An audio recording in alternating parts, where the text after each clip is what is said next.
All right, y'all, we back, and it's time to dive into some more conspiracy theories about Yellowstone, one of the scariest places on this planet, can potentially wipe us all out at any given moment. You know what I mean? So I enjoy researching and getting new information and updates on Yellowstone. This video here is titled Michio Kaku just announced, and I probably butchered that name, I apologize, but it just announced the terrifying truth about Yellowstone. All right, he's a world-renowned, best-selling author when it comes to this type of stuff. So we're gonna check out and see what he got to say, as well as others. All right, so if you're new, you know what to do. Hit that subscribe button, join the family, and hit that like button for more content. Let's check it out. Not ready. I'm not ready. Yellowstone. I don't want to say we're not ready. I'm not ready for this to take place and to happen. Yellowstone National Park has always been a natural marvel. It became a national park on March 1st, 1872, when President Ulysses S. Grant signed the Yellowstone National Park Protection Act into law. It protected more than 2 million acres of mountain wilderness, amazing geysers, and vibrant landscapes for future generations to enjoy. However, recent news has added an element of caution to the experience. Renowned physicist Michio Kaku has made a significant announcement that Yellowstone is predicted to erupt in 2023, raising concerns about potential. Whoa! That's this year. That's this year. Now, all other studies and different things I heard was it's primed and ready to go, but they never said when, and I definitely ain't hear nothing say it was this close, meaning this year. No. Let me back that up and make sure I heard that correctly. Renowned physicist Michio Kaku has made a significant announcement that Yellowstone is predicted to erupt in 2023, raising concerns about potential consequences for the United States and the world. In this video, we will delve into the details of Michio Kaku's announcement, exploring the implications for the future of the national park and the broader impact on our planet. When did it change? Around 630,000 years ago, a massive volcanic eruption took place in Yellowstone, emptying a large underground magma chamber. The resulting volcanic ash spread over vast distances. Over time, the collapsed chamber formed a colossal 30-mile, 45-kilometer wide and 45-mile, 75-kilometer long caldera.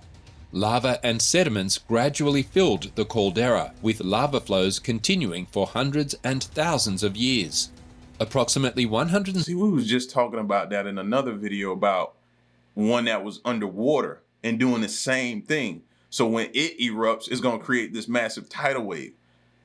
Imagine what this one is going to do when it doesn't have the water pressure pushing down on it that it has to get past and the cooling of the water and different things. Imagine if that one's going to do that and that strong, imagine what this one's going to do with nothing in its way. 60,000 to 140,000 years ago, the oldest version of the Grand Canyon of Yellowstone formed from rock and sediments, although it was not as deep, wide, or long as the current canyon. Hydrothermal activity, both past and present, weakened and altered the rhyolite rocks, making them softer. The Yellowstone River then eroded these weakened rocks, deepening and widening the canyon, an ongoing process. The present-day canyon starts at Lower Falls and extends downstream from Tower Fall. The 308-foot, 93-meter Lower Falls possibly formed because the river passes over more erosion-resistant volcanic rock compared to the downstream rocks, which have been hydrothermally altered. Similarly, the 109-foot, 33-meter Upper Falls flows over similar rocks, and the large rocks upstream are remnants of a lava flow resistant to erosion. The canyon's multicolored rocks result from the hydrothermally altered rhyolite and sediments. Observing the dark orange, brown, and green areas near the river reveals still active hydrothermal features. Their activity, along with the forces of water, wind, and earthquakes, continues to shape the canyon. And let's not overlook the fascinating Mammoth Hot Springs, where a unique combination of heat, water, minerals, and limestone has given rise to this captivating geological phenomenon. As hot water rises from the Earth's depths, it dissolves calcium carbonate from the underground limestone layers. This dissolved calcium carbonate, called travertine, is then carried to the surface by the ascending hot springs. Now, onto another remarkable highlight within Yellowstone National Park, the Upper Geyser Basin. This area boasts the highest concentration of geothermal features in the entire park. At its center lies the legendary Old Faithful geyser, Old known Faithful. for its predictable eruptions. If you want to witness... Look at me saying Old Faithful like I've been there before. I've never been, man. And before learning about this stuff, I was always down to one. That was on my list of places to go to, Yellowstone.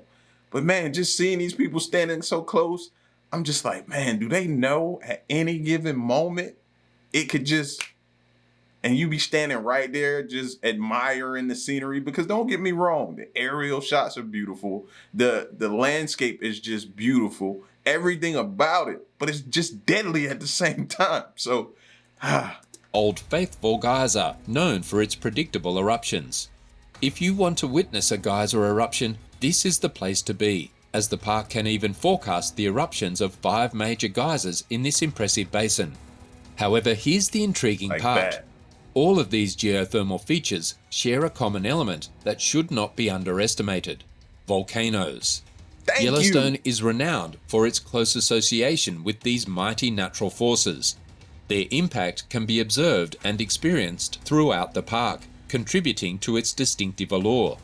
However, something unprecedented and unnerving has occurred in Yellowstone National Park. A colossal crack spanning a staggering width of 100 feet has abruptly emerged in the region of Teton.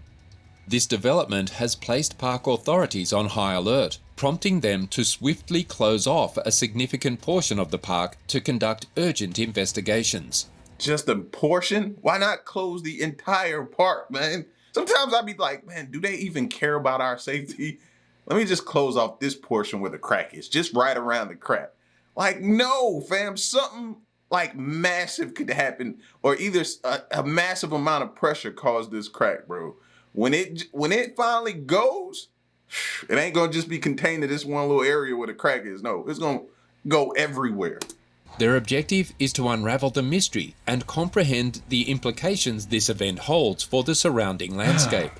Teton is intimately acquainted with volcanic activity, owing to a convergence of 4 geologic factors. The first factor involves the presence of tough and resilient rocks at its core, combined with vertical uplift, the relatively young age of the mountain range, less than 10 million years, and the dynamic forces of destruction. The Tetons have managed to endure while other mountains in Wyoming, which possess similar rock cores and uplift, have succumbed to erosion over the course of 50 to 60 million years. However, the distinctive quality that sets the Tetons apart is the composition of their rocks. The majority of the Teton range is composed of some of the hardest, most durable, and least porous rocks found worldwide. Consequently, these rocks exhibit remarkable resistance to mechanical disintegration caused by fluctuations in temperature, ice, and water. The minerals within these rocks undergo minimal chemical decay due to the cold climate of the Tetons, while the absence of weak layers prevents the robust rock masses from collapsing under their own weight. Consequently, the Tetons can withstand the test of time far longer than an average mountain range. Despite their fortitude, the rocks in the Tetons do experience gradual degradation. The slopes of the highest peaks are littered with immense piles of broken rock or talus, signifying that even the strongest rocks have their limits. The process of frost wedging further contributes to their fragmentation. Water seeping along weak surfaces freezes and expands, eventually prying away slabs of rock from the mountain wall. This phenomenon, known as frost wedging, progressively causes slabs to tip and fall, triggering disastrous consequences. The perpetual conflict between the extraordinary toughness of the rocks and the prevailing forces that transport rock debris away from the mountains and lower slopes results in a perpetually evolving landscape, simultaneously beautiful and treacherous. Moreover, the power of running water cannot be underestimated, as it serves as an effective agent for transporting rock debris, particularly during spring floods, which can be devastating. All of this leads us back to the crack in the Teton area, where experts have identified expanding cracks in the rock. They are closely monitoring the crack for any signs of movement, which is particularly crucial. That's not good at all, man. Look at that. What does that say to y'all? Get out. Get away. Evacuate. Words like that is what's screaming inside my head when I see something like this. They are closely monitoring the crack for any signs of movement, which is particularly crucial because Yellowstone is currently recharging. Recharging refers to the filling of magma chambers beneath the Earth's crust with molten rock from deep below. Once these chambers reach capacity, the landform could erupt at any time, whether it be months or even millennia after the magma recharge. During an eruption, the chambers rupture, releasing an astonishing amount of magma into the atmosphere, potentially up to 240 cubic miles of explosive volcanic rock known as rhyolite. This type of rock is incredibly powerful, capable of penetrating the Earth's crust and holding the key to the volcano's destructive potential. Researchers studying the area are primarily focused on the plume of magma that heats the rhyolite from beneath. The goal is to determine the annual amount of magma recharging the volcano. To achieve this, they injected a stable radioactive isotope called deuterium into several hot springs within Yellowstone National Park. Despite sounding unconventional, this method is environmentally safe and has received approval from park officials. These hot springs are interconnected with a network of hydrothermal vents that play a critical role in the Yellowstone volcanic system. By measuring the temperature and tracking the time it takes for the deuterium to return to normal radiation levels, the researchers can calculate the quantity of water and heat flowing out of the springs. This non-invasive approach allows them to test their hypotheses without directly dealing with actual magma. Surprisingly, previous studies underestimated both the volume of water flowing through the springs and the amount of heat being released. So are they basically saying this can kind of give us a window of time when this may take place, when this eruption may take place? How much time we have before it happens? Maybe that's the case? Or are they saying like they can use this stuff to figure out, okay, how can we relieve some of the pressure that's down there to kind of prevent such a catastrophic explosion? Is that the case? I'm thinking they're using it to be able to kind of predict when this has happened or get a gauge or a roundabout time frame of when this can possibly take place. The volume of water flowing through the springs and the amount of heat being released. It turns out there is a significant amount of water and heat present, transforming what was once believed to be a dormant volcano into a ticking time bomb. Scientists predict that it is only a matter of time before the colossal supervolcano awakens and unleashes a Category 8 eruption that could potentially impact the entire country. This possibility arises from the fact that Yellowstone is not just a single hazardous volcano, it encompasses the Yellowstone hotspot. This geological phenomenon has played a vital role in shaping the landscape of the northwestern United States over millions of years. And this is where Dr. Michio Kaku enters with his latest warnings. According to the renowned physicist, Yellowstone is set to erupt, a prediction he has been making for over a decade. He cautions that a Yellowstone eruption would have devastating consequences for the United States and bring about significant planetary changes. Where will we go? We pretty much beefing with everybody else. You know what I'm saying? Not everybody, but you get what I'm saying. Where are we going? Who gonna welcome us with open arms? Us and all our baggage. You know? Like, just think about that. That should be, I know you don't want to think about, oh, the sky is falling, the sky is falling. I'll be seeing some of the comments people be talking about, oh, you just trying to say the sky is falling. No. I'm trying to let you in on something, man. That the rumblings of people talking about this, discussing it, it just isn't a popular topic. You know what I mean? It's not that. It's not causing drama. It's not some type of meme or viral video going around. But this stuff is important. Your life. Consequences for the United States and bring about significant planetary changes. While Yellowstone is not expected to erupt in the near future due to its last major eruption occurring around 640,000 years ago, experts remain concerned about its potential for destruction. Continuous monitoring of the Yellowstone volcano is essential due to its capacity to become one of the world's most powerful volcanoes. Nevertheless, Dr. Kaku emphasizes that even with a warning, there would be limited options for preparedness. When it blows, it could destroy the United States as we know it. We're talking about immediate damage to the surrounding area. Up to 100 miles will see total devastation, basically wiping out everything.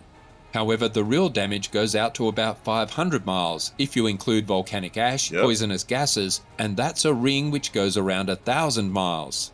It would wipe out the United States as we know it. It could happen tomorrow, or it could happen 100,000 years from now. It's black magic trying to predict when it will blow, but we do know one thing: one day it will blow.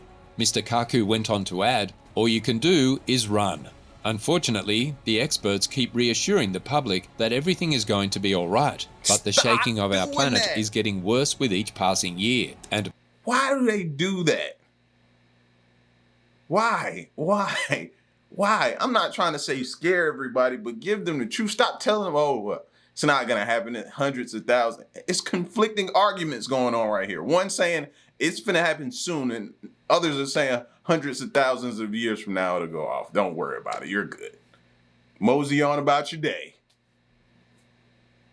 Stop that, man. All right. They gonna learn to stop doing that to people, bro. multitudes of people are going to die in these disasters.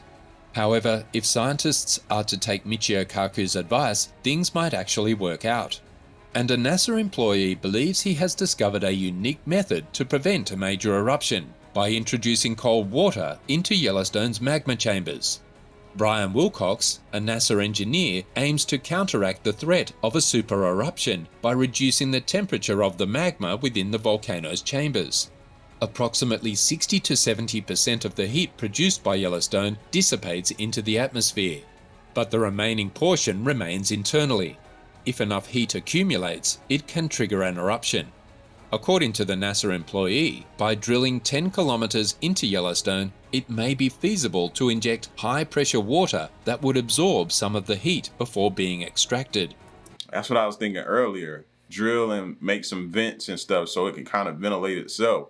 But then also you run the risk of it getting there and getting congested and pushing out somewhere else.